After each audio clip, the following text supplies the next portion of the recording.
আগামীকাল যুদ্ধ হবে। নবীজিকে নিয়ে সাহাবায়ে কেরাম বসে আলাপ করতেছেন। কয়েকজন সাহাবা ঘুরতে গেছেন, দেখতেছেন একজন রাখাল উট চড়াচ্ছে। সাহাবায়ে কেরামের আদর্শ ছিল কোনো বিধর্মী দেখলেই তবলিগ করে দেওয়া। আমরা তো তবলিগ করতে যাই মসজিদের ভিতরে। তবলিগ মানে ইসলাম পৌঁছানো। এদেশে তবলিগ করেছেন আল্লাহর ওলিগণ, যাদের মাজার ভেঙে দেওয়া হচ্ছে। সাহাবায়ে কেরাম তবলিগ করতেন বিধর্মীর কাছে। এই রাখাল যখন দেখলেন কয়েকজন সাহাবা কি বলে, বান্দা দেখেছো আমাদের রসুল, উনি আমাদের রসুল, তুমিও কলিমা পড়ে আমাদের মতো সাহাবী হয়ে যাও না। সে বলছে উনি কি রসুল নাকি, উনি নবী নাকি? বলে হ্যাঁ। বলে তাহলে ওনার সাথে কথা আছে। রাখালে ডাকছে, আমাদের নবীর সামনে এসে দাঁড়ালেন। বলে হুজুর আপনি নাকি নবী? বলে হ্যাঁ নবী। তাহলে একটা কথা বলতে হবে। বলে কি? বলে আমার উটের পেটের ভিতরে কি আছে বলতে হবে। আচ্ছা, উটের পেটের ভিতরে কি আছে এটা কি দেখা যাচ্ছে? এটা গায়েব নয় কি? অদৃশ্য নয় কি? এই রাখাল জানতে চাচ্ছেন উনি নবী কিনা, এটা পরীক্ষার জন্য।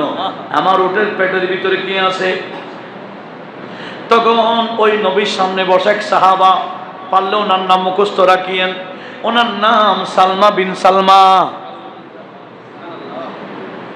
সালমা বিন, উনি লাফ দিয়ে উঠে গেছেন, আসো, তোমার উটের পেটের ভিতরে কি? এই গায়েবী তত্ত্ব দেওয়ার জন্য নবীকে দিতে হবে না, আমি দিব, আসো।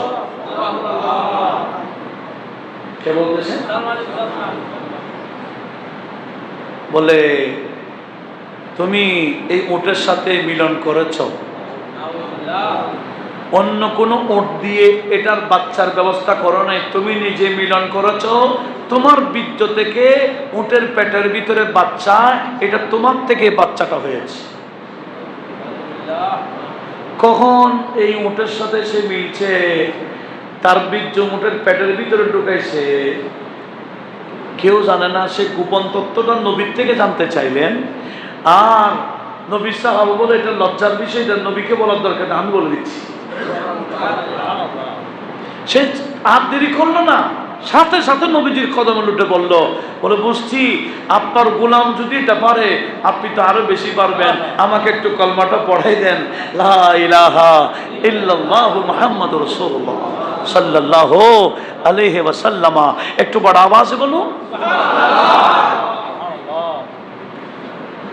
দেখেন, এখন তো বলা হচ্ছে নবীর কাছে এলমে গায়েব আছে বললেই তো শিরিক। এটা শিখাইছে ইহুদি, এটা মুসলমানরা কিনা নয়। এগুলো ইহুদিরা বেঈমান বানাবার জন্য এগুলো শিখাইছে টাকা দিয়ে। আমাদেরকে একটু সতর্ক থাকতে হবে। নবীজির শানে বেয়াদবি হয়, গুস্তাখ হয়, এরকম কোন শব্দ আমাদের মুখ দিয়ে যাতে বের না হয়। আল্লাহ হেফাজত করুক, আমিন বলেন।